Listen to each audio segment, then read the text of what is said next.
Looking now to social media and the particular network where a lot of people promote themselves professionally, let me ask you this. Does it pay to be a man? Well, you may think you know the answer to that question in other ways, but specifically on LinkedIn, some of its female users have been experimenting with changing their gender in their biographies to male and giving themselves male names, and whether that has boosted their visibility. LinkedIn, like most social networks, works off algorithms that prioritise certain information over others. And even though LinkedIn deny that this would be a ranking signal, that changing your gender won't affect how your content appears in a search or a feed. Anecdotally, these women, some of them, have been reporting that it has. And brilliantly, we were learning the word puffling in the last hour. Let's talk about bro coding and what's been going on with certain posts. To explain all, we can rely upon Zoe Kleinman, our technology editor. And in a moment, I'll speak to Labour MP Samantha Niblett, founder of the Labour Women in Technology group. But first to you, Zoe. Get to bro coding in a moment. Tell us about this experiment, anecdotally, what's been found. It's really interesting, this, Emma. I've been watching it for quite a while now, and that's a growing number of women commenting that their posts on LinkedIn just don't seem to be getting visibility. So one woman, she's an entrepreneur, she's very high profile, she's called Cindy Gallup. She's got 140,000 followers on LinkedIn, and she says she shared a post which was viewed 401 times, which just seems quite strange, doesn't it? The maths don't quite add up yet. So as you say, some women decided to experiment by changing their gender, making their profiles male, and they said that they saw results. This they called the bro boost. And others said they started using AI or doing it themselves to rewrite their posts using more kind of masculine, business jargony, sort of focused language.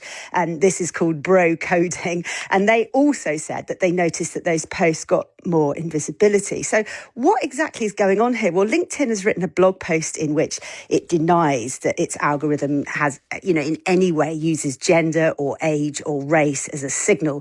But it does use hundreds of others, including your job, your industry, who it is that's in your network, and how active you are. And it also says that a lot more people have joined the network in recent months, certainly this year. And so there's just a lot more noise, a lot more content that's vying for that attention.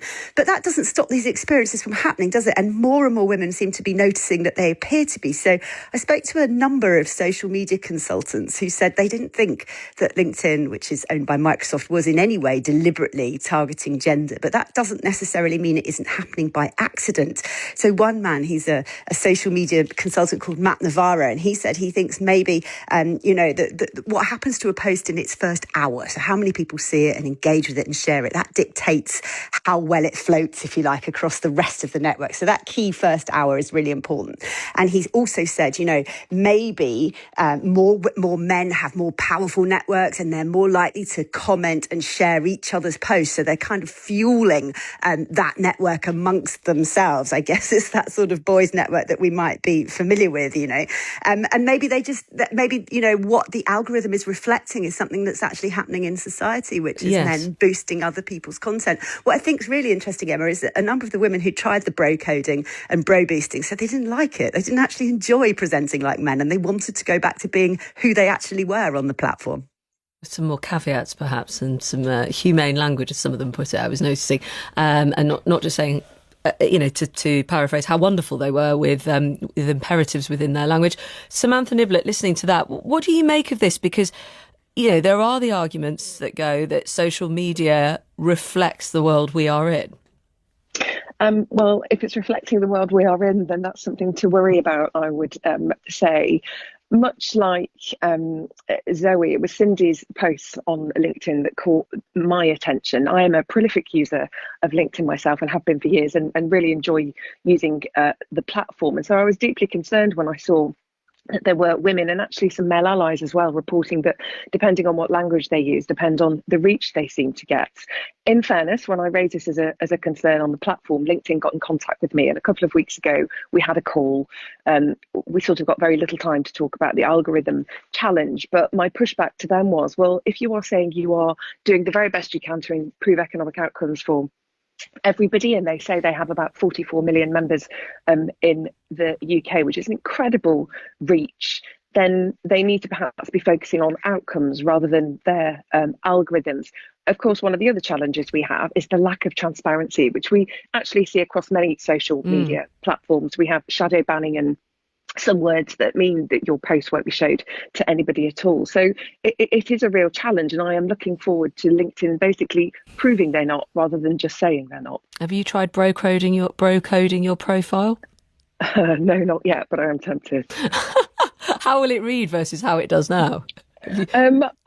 I don't know. I think one of the things I'm incredibly well known for is being incredibly authentic and myself, even when I am quite pushy and forward. Whether that translates as bro coding, I am not sure. But it is a concern that if they are not actually directly biased, are they proxy biased? So if they are using industry position activity to feed their algorithms, are they using things that are systemically, already inherently male? And then an additional concern that I have is they have this economic graph data, to the data they've got on their LinkedIn profile, which they're using to advise governments with. Well, if they're advising governments with information that's already deliberately or not deliberately biased, then and governments using that data to base policy on, then that is also a concern.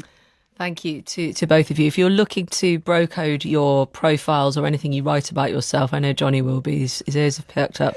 You can insert action-oriented online business buzzwords such as drive, transform and accelerate, and that should boost your profile and popularity. You seem to have been suggesting that men, and I quote, bang on about how wonderful they are on social media. Is that your experience? They may Emma? not caveat it. They may not caveat it. That might be it. Okay, that could be it.